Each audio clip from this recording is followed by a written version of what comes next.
Kebijakan kemiskinan di wilayah 3T merupakan bagian integral dari upaya pemerintah untuk mewujudkan suatu pemerataan pembangunan dan mengurangi kesenjangan sosial ekonomi di seluruh wilayah Indonesia, dengan fokus khusus pada daerah-daerah yang selama ini tertinggal dalam pembangunan, dan diharapkan untuk dapat terciptanya pembangunan ekonomi yang lebih inklusif serta berkelanjutan.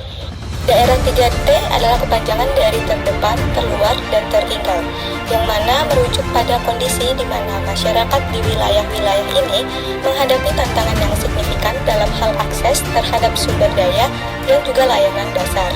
Daerah 3T seringkali memiliki infrastruktur yang kurang memadai, layanan kesehatan yang minim, serta keterbatasan ekonomi yang mendalam. Oleh karena itu, kemiskinan di daerah ini bukan hanya tentang kurangnya pendapatan, tetapi juga mencakup kesulitan dalam memenuhi kebutuhan dasar seperti pendidikan, kesehatan, dan juga akses terhadap infrastruktur yang layak. Kemiskinan di Indonesia masih menjadi tantangan besar, meskipun telah terjadi penurunan dalam beberapa tahun terakhir. Dasar kebijakan penanggulangan kemiskinan dan pengangguran yang dikoordinasikan melalui Kementerian Koordinator Bidang Kesejahteraan Rakyat, yang itu pertama mengacu pada Rencana Pembangunan Jangka Menengah Nasional atau RPJMN, lalu yang kedua ada Strategi Nasional Penanggulangan Kemiskinan atau SNPK. Lalu berikut berbagai program yang dijalankan oleh pemerintah dalam menangani kemiskinan dan wilayah 3T tersebut. Yang pertama ada Program Nasional Pemberdayaan Masyarakat Mandiri atau PNPM Mandiri, yang merupakan ekspansi dan integrasi program-program penanggulangan kemiskinan. Lalu yang kedua ada Program Pengembangan Bahan Bakar Nabati atau IBN. Program ini dimaksudkan dalam mendorong kemandirian penyediaan energi terbarukan dengan menumbuhkan desa mandiri energi. Lalu yang ketiga ada Program Keluarga Harapan, yang merupakan bantuan khusus untuk pendidikan dan kesehatan.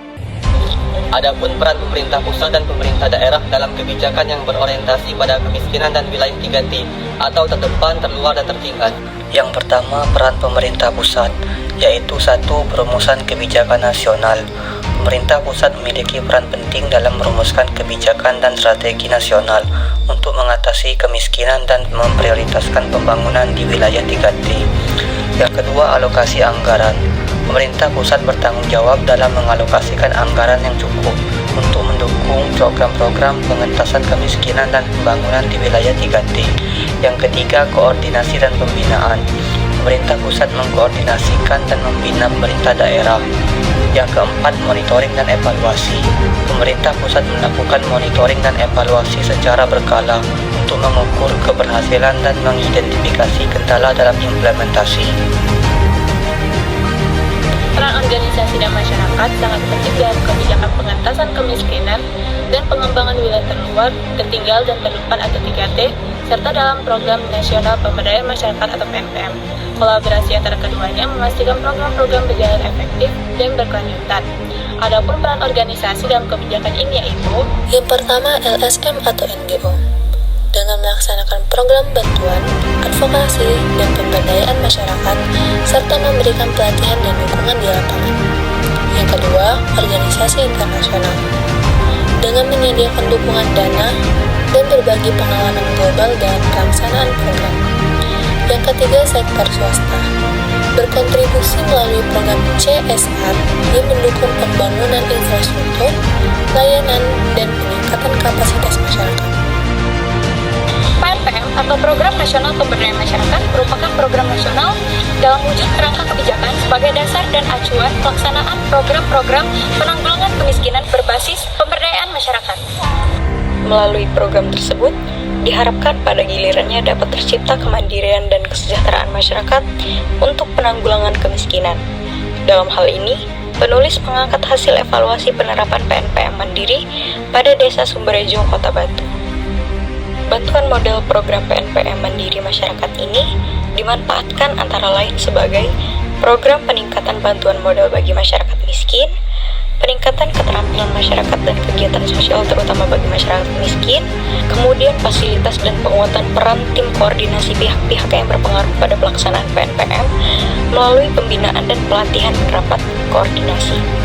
Selanjutnya, program penyampaian informasi PNPM melalui media massa baik formal maupun informal, membina masyarakat melalui organisasi kemasyarakatan yang ada, dan yang terakhir, program kerja bakti secara berkala di desa atau kelurahan dalam rangka menswadayakan masyarakat. Secara menyeluruh, kehidupan sosial ekonomi masyarakat sebelum kebijakan PNPM hadir di Desa Sumberjo khususnya pada kegiatan ekonomi masyarakat belum semaju saat ini. Dengan hadirnya program PNPM Mandiri selama 3 tahun sejak kebijakan PNPM hadir di Desa Sumberjo tahun 2009, telah terjadi perubahan sosial hingga mencapai 85% khususnya dalam perkembangan KSM. Hal tersebut dibenarkan oleh Bapak Kasiono selaku Ketua PNPM Mandiri Desa Sumberjo dan didukung hasil survei pengurus PNPM Mandiri Pusat. Meskipun PNPM atau Program Nasional Pemberdayaan Masyarakat cukup berhasil, namun dalam pelaksanaan kebijakan tersebut mengalami tantangan dan hambatan. Di antaranya, yang pertama keterbatasan kapasitas masyarakat.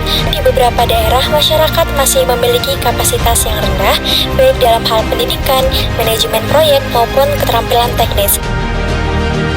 Lalu yang kedua adalah keterbatasan akses dalam kondisi geografis.